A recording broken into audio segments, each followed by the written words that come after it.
Hi, in this tutorial I continue with the fill and stroke dialog, and we reach this HSL tab here, and with this color selection dialog we can adjust the color by adjusting the hue slider, the saturation of the color, and then the lightness.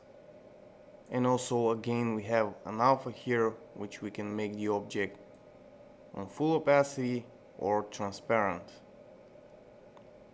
Now you can type in numbers here if you want to, or you can use these up and down arrows to adjust the colors.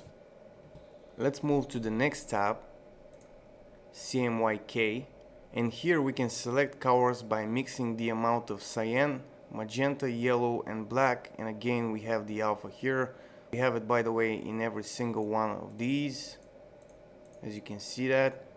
Let's go back here. Now this tab is very important for people that are planning to print their graphics, and the reason for that is because printers cannot reproduce all the colors that digital devices like computer displays can produce. So basically the RGB color space here is very good for working on projects that are going to be viewed on digital displays, but when you're printing you might want to use this color space. And again, like I said in the last video, if you want more information about this, just Google CMYK color space and you'll find out more about it. And something else I wanted to tell you about this is by using this here you'll get more accurate idea of how your graphics are going to look when they're printed. So let's move on to this one, CMS, and this stands for color matching system, and we have none right now. And again, if you want more detailed scientific explanation of this, Google it, but what I can tell you about this is that different displays display colors slightly differently. So I may be seeing this color, this green color, in one way, you may be seeing it in a slightly different way, and this color matching system is trying to prevent that. It's trying to make the colors look the same on every different display.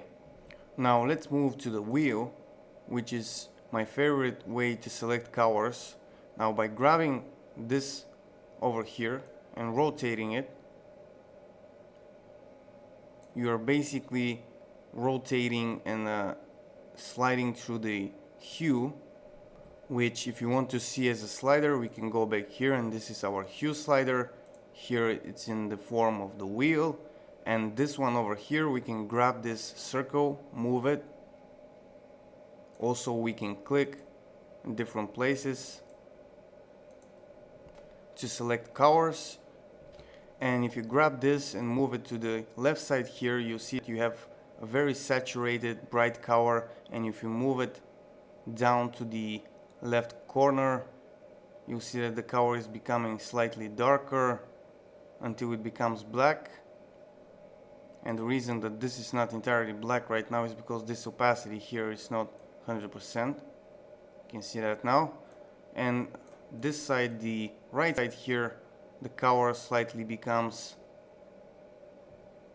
brighter and brighter until it becomes white. Let me undo this.